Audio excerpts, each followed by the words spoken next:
14টা তাত 13টা আছে ক'ৰ পৰা আনিছিলে ডিব্ৰুগড়ৰ পৰা চাবুৱা ক'ত নিবলৈ বজাৰলৈ আনিছিলোঁ আজি পুৱা ভাগত আমি অসম চাহ জনজাতি ছাত্ৰ সন্থাৰ এটা সজাতি দলে শিৱসাগৰ অভিমুখে গৈ থকা অৱস্থাত আমি প্ৰত্যক্ষ কৰোঁ যে ব্লেক কালাৰৰ থাৰ এখন ৰখাই ৰাজমাই গৰু বজাৰত দুখন ডিআই প্ৰায় আপোনাৰ 30টাকৈ গৰু 30ৰ ওপৰত হ'ব এই ডিআইত আচলতে তেওঁলোকে গৰুসমূহ নমোৱাত আমি প্ৰত্যক্ষ কৰোঁ আৰু প্ৰত্যক্ষ কৰি আমি যেতিয়া তাত যাওঁগৈ গৈ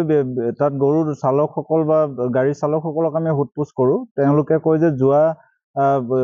দেওবাৰে সোণোৱাল নামৰ এটা বজাৰ আছে সেই বজাৰৰ পৰা তেওঁলোকে আনি ইয়াতে ৰখাইছে আমি তাতে প্ৰশ্ন কৰোঁ যে আপোনালোকৰ যাৱতীয় নথিপত্ৰখিনি আছেনে নাই তেখেতসকলে যিখিনি ৰচিদ দেখাইছে ৰচিদতো আমাৰ সন্দেহ উপজিছে আৰু লগতে কোনো ভেটেনেৰি নাছিলে বা কেটেল পাৰ্মিট নাছিলে আমি এটা কথা পূৰ্বৰে পৰা দাবী জনাই আছোঁ যে এইদৰে কেটেল পাৰ্মিট নথকাকৈ চৰকাৰে কি কাৰণে এনেকুৱা ধৰণৰ গৰু চুৰবোৰ আৰু চিণ্ডিকেট কৰা ব্যক্তিসকলৰ লগত মিতিৰালি কৰি গাড়ীসমূহ চলাব দিছে এইখিনি বৰ ৰহস্যকৰ কথা কাৰণ এনেধৰণৰ পাণ জপা দি যদি গৰুবোৰ ইয়াৰ পৰা নি হস্তান্তৰ কৰি থাকে অন্য স্থানলৈ নগাঁও বা গুৱাহাটীত বা বাহিৰত তাৰ সুবিধা লৈ পিনে আচলতে চোৰে আজি কৃষিজীৱী ৰাইজৰ ঘৰত দুখীয়া দৰিদ্ৰ ঘৰৰ ৰাইজত যিখিনি গৰু চুৰ হৈছে ইয়াৰ একমাত্ৰ কাৰণ এইটো আৰু দ্বিতীয়তে ৰাজমাহী গৰু বজাৰটোৰ চিণ্ডিকেটৰ কথা সমগ্ৰ অসমতে চৰ্চা লাভ কৰিছে আৰু এই যে গৰুবোৰ চুৰ কৰি আহে গাঁও এলেকাৰ পৰা আচলতে গৰুবোৰ চুৰ কৰি অনাত লিগেলাইজ কৰে ৰাজমাহী গৰু বজাৰৰ একাংশ চিণ্ডিকেট ৰাজে তেওঁলোকে লিগেলাইজ কৰে ৰাজমাহী পশু বজাৰৰ নামৰ ৰচিদসমূহ দি পিনি এইখিনি আমি বন্ধ কৰিবৰ কাৰণে জিলা প্ৰশাসনক ইতিমধ্যে যোৱাকালি আমি 2 ঘণ্টাৰ উপৰি অসম চাহ জনজাতি ছাত্ৰ সন্থা টাইম ছাত্ৰ সন্থা আৰু অসমীয়া যুৱ মঞ্চ আৰু ভালেকেইটা জাতীয় দল সংগঠনে আমি আলোচনাত মিলিত হৈছিলোঁ আলোচনাত এটা কথা দেখা গ'ল যে জিলা প্ৰশাসনৰ গৰু চিণ্ডিকেট বা গৰু চুৰৰ ওপৰত কোনো ইণ্টাৰেষ্ট নাই তেওঁলোকে কেৱল এই যে টেক্সসমূহ লৈ থাকে গৰু চিণ্ডিকেটৰ পৰা এইখিনিৰ পৰা তেওঁলোকে কেৱল তেখেতসকলৰ পকেট গৰম কৰি আছে আমি দেখিবলৈ পালোঁ যে যোৱা পৰহি দিনা চিণ্ডিকেট 2জনৰ হাতেলোতে ধৰি স্থানীয় সচেতন এজন যুৱকে তেওঁলোকক থানাত এজাহাৰ দিয়াৰ পিছতো তেওঁলোকক এনেকুৱা আতিথ্যৰে শীততাপ নিয়ন্ত্ৰিত ৰুমত তেওঁলোকক বহুৱাই হয়তো চাহো তেওঁলোকক খোৱালে আৰু তেওঁলোকক ঘূৰাই পঠা দিয়া আমাৰ দৃষ্টিগোচৰ হৈছে ইমান এটা মিটিৰিয়েলি চুৰ আৰু পুলিচৰ এইখিনি বৰ লজ্জাজনক কথা আৰু এনেকুৱা ধৰণৰ কাণ্ডবোৰ কাৰণে আমি জিলা প্ৰশাসনক ধিক্কাৰ দিছোঁ গৰিহণা দিছোঁ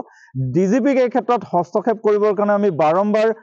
আহ্বান জনাইছোঁ আৰু যদি তেওঁলোকে এনে ক্ষেত্ৰত হস্তক্ষেপ নকৰে এই কথা কিন্তু ৰাইজৰ মাজত হৰফ চৰ্চা হৈছে যে জিলা প্ৰশাসনে ৰাজমাহী গৰু চিণ্ডিকেটৰ পৰা এটা বুজন পৰিমাণৰ টকা পায় আৰু তাৰ কাৰণে নিমাত হৈ আছে আৰু এইদৰে চিণ্ডিকেট ৰাজ কৰা লোকসকলক আতিথ্য প্ৰদান কৰি আছে নহয় আপোনালোকে নিশ্চয়কৈ দেখিছে যে আমাৰ শিৱসাগৰ জিলাৰ ডিমৌ সমষ্টিৰ যিখন ৰাজমাহী পশু বজাৰখনত যে গৰুৰ চিণ্ডিকেট চলে তাত যে গৰুৰ চিণ্ডিকেট চক্ৰ এটাই যে অবৈধভাৱে ধন তেওঁলোকে তুলি পেলাই যে এটা ৰমৰমীয়া ব্যৱসায় আচলতে চলাই আছে এই কথাটো ইতিমধ্যে অসমৰ বিভিন্ন বাতৰি কাকত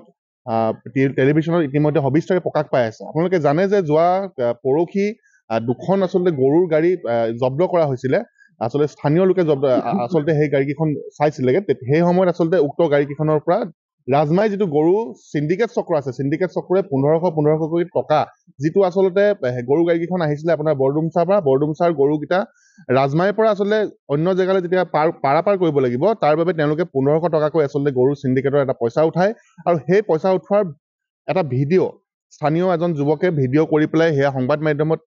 ইতিমধ্যে প্ৰকাশ পাইছিলে 1500 টকা উঠোৱাৰ সেই ভিডিঅ'টো প্ৰকাশ পোৱাৰ পিছতো কিন্তু আৰক্ষী প্ৰশাসনে 2জনকৈ যুৱকৰ নামত এজাহাৰ দাখিল কৰাৰ পিছতো কিন্তু আৰক্ষী প্ৰশাসনে উক্ত যুৱককেইজনক আটক কৰিব নোৱাৰিলে বৰঞ্চ তেওঁলোকে ডিমৌ থানাৰ বিষয়াই ডিমৌ থানালৈ আনি তেওঁলোকৰ ৰাজ আতিথ্য প্ৰদান কৰাহে আমাৰ পৰিলক্ষিত হ'ল গতিকে এই গোটেই ঘটনাটোত আমি সদৌ টাই অসম ছাত্ৰ সন্থা আৰু ডিমৌৰ সকলোকেইটা জাতি জনগোষ্ঠীয় সংগঠনে আমি আচলতে ধিক্কাৰ জনাইছোঁ ডিমৌ আৰক্ষীৰ এই ভূমিকাক আচলতে আমি তীব্ৰ গৰিহণা জনাইছোঁ যিকোনো খবৰৰ বাবে যোগাযোগ কৰক 7099017330 অথবা 7099017930